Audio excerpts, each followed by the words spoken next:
사도행전 10장. 고넬료가 베드로를 청하다. 가이사랴에 고넬료라는 사람이 있었는데 그는 이탈리아 부대라는 로마 군대의 백부장이었습니다.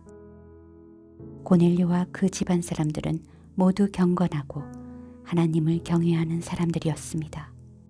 고넬료는 가난한 사람들에게 아낌없이 나눠주었고 항상 하나님께 기도했습니다. 어느 날 오후 3시쯤 고넬료가 환상을 보았습니다. 하나님의 천사를 분명히 본 것입니다. 천사가 그에게 와서 고넬료야 라고 부르는 것이었습니다. 고넬료가 천사를 쳐다보고 주님, 무슨 일입니까? 라고 물었습니다. 천사가 대답했습니다. 내 기도와 내가 가난한 사람들에게 준 선물이 하나님 앞에 기억되는 제물로 올려졌다. 지금 사람들을 욥바로 보내 베드로라고도 하는 시몬을 데리고 오너라. 그가 지금 가죽 제품을 만드는 시몬의 집에 함께 머물고 있는데 그 집은 바닷가에 있다. 천사가 말을 전하고 떠나자 고넬료는 2명의 하인과 경건한 병사 1명을 불렀습니다. 고넬료는 그들에게 자초지종을 설명하고 욥바로 보냈습니다. 베드로의 환상.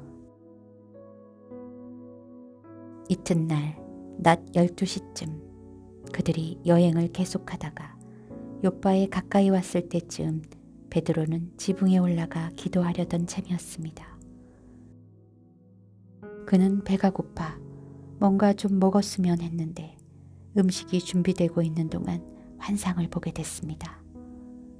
하늘이 열리고 큰 보자기 같은 것이 내 귀퉁이가 묶여 땅으로 내려오는 것이었습니다. 그 안에는 온갖 종류의 4발 가진 짐승들과 땅에 기어다니는 것들과 공중의 새들이 들어있었습니다. 그때 베드로야 일어나 잡아먹어라 하는 음성이 베드로에게 들렸습니다. 베드로는 말도 안 됩니다. 주님, 저는 불결하고 더러운 음식은 먹어본 적이 없습니다. 라고 대꾸했습니다. 그러자 하나님께서 깨끗하게 하신 것을 불결하다고 하지 마라 하는 음성이 2번째로 들렸습니다. 이런 일이 3번 일어나더니 곧 그 보자기는 다시 하늘로 올라갔습니다. 베드로가 이 환상이 무슨 뜻인지 궁금해하는 동안 고넬료가 보낸 사람들이 시몬의 집을 찾아와 문 앞에 서 있었습니다. 그들은 큰 소리로 베드로라고 하는 시몬이 여기 묵고 있습니까? 하고 물었습니다. 베드로가 아직 환상에 대해 생각하고 있을 그때 성령께서 말씀하셨습니다. 시몬아, 3사람이 너를 찾아왔다. 그러니 일어나 아래로 내려가 보아라. 그리고 주저하지 말고 그들과 함께 가거라. 내가 그들을 보냈기 때문이다. 베드로는 내려가서 그 사람들에게 말했습니다. 내가 당신들이 찾고 있는 그 사람입니다만 무슨 일로 오셨습니까? 그러자 그 사람들이 대답했습니다. 저희는 고넬료 백부장이 보내서 왔습니다. 고넬료는 의인이요 하나님을 경외하는 분이시며 온 유대 사람들에게 존경받는 분이십니다. 한 거룩한 천사가 고넬료에게 나타나 당신을 집으로 모셔와 당신이 하는 말을 들으라고 했습니다. 그러자 베드로는 그 사람들을 맞아들여 그 집에 묵게 했습니다. 다음 날 베드로는 그들과 함께 길을 떠났습니다. 욥바에서 온 형제들 몇 사람도 동행하게 됐습니다. 베드로가 고넬료의 집에서 설교하다. 이튿날 그는 가이사랴에 도착했습니다. 고넬료는 친척들과 가까운 친구들을 불러놓고 기다리고 있었습니다. 베드로가 집으로 들어가자 고넬료가 맞이하며 베드로 발 앞에 엎드려 경의를 표했습니다. 그러나 베드로는 그를 일으켜 세우며 일어나시오. 나도 같은 사람일 뿐입니다. 라고 말했습니다. 베드로는 고넬료와 이야기를 나누며 안으로 들어갔습니다. 들어가 보니 많은 사람들이 모여 있었습니다.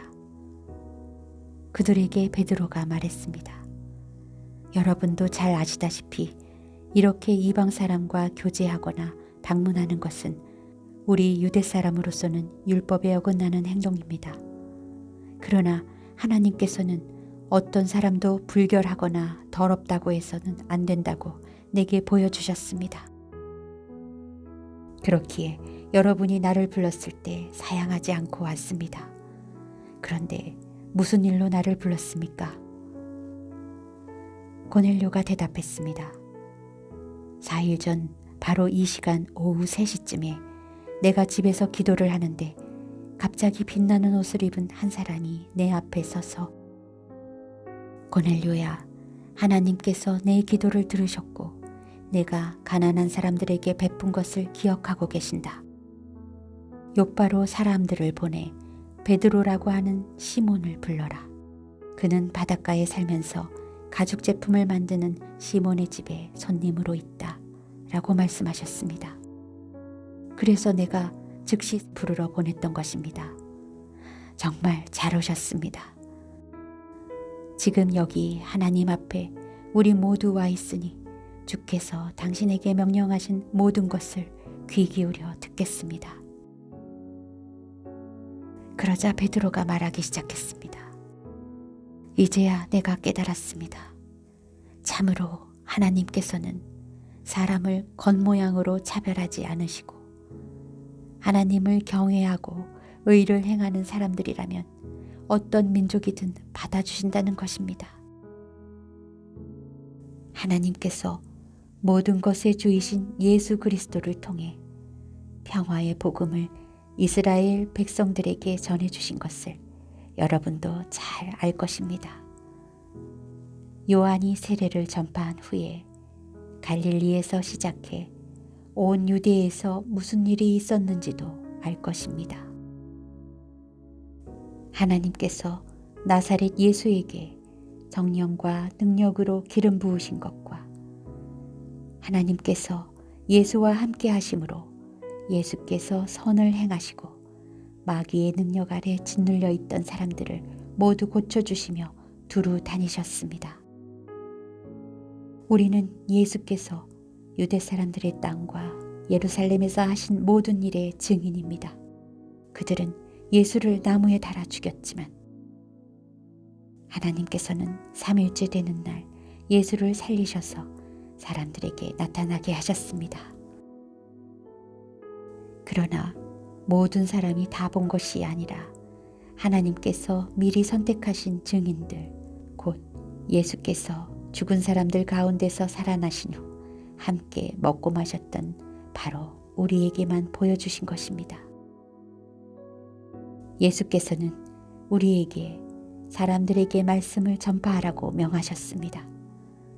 살아있는 사람과 죽은 사람의 심판자로, 그리고 하나님께서 세우신 이가 바로 자기 힘을 증언하라고 하셨습니다. 모든 예언자들도 예수를 믿는 모든 사람은 그 이름으로 죄의 용서를 받게 된다고 증언했습니다. 베드로가 이렇게 말하고 있을 때 말씀을 듣고 있던 모든 사람에게 성령이 내려왔습니다. 베드로와 함께 온 할례 받은 신자들은 성령의 은사를 이방 사람들에게까지 부어주시는 것을 보고 깜짝 놀랐습니다. 사람들이 방언으로 말하고 하나님을 찬양하는 소리가 들렸던 것입니다. 그때 베드로가 말했습니다. 이 사람들도 우리와 마찬가지로 성령을 받았으니 물로 세례 주는 것을 누가 막을 수 있겠습니까? 그래서 베드로는 그들에게 예수 그리스도의 이름으로 세례를 받으라고 명했습니다. 그 후 그들은 베드로에게 자기들과 함께 며칠 더 머물다 갈 것을 간청했습니다.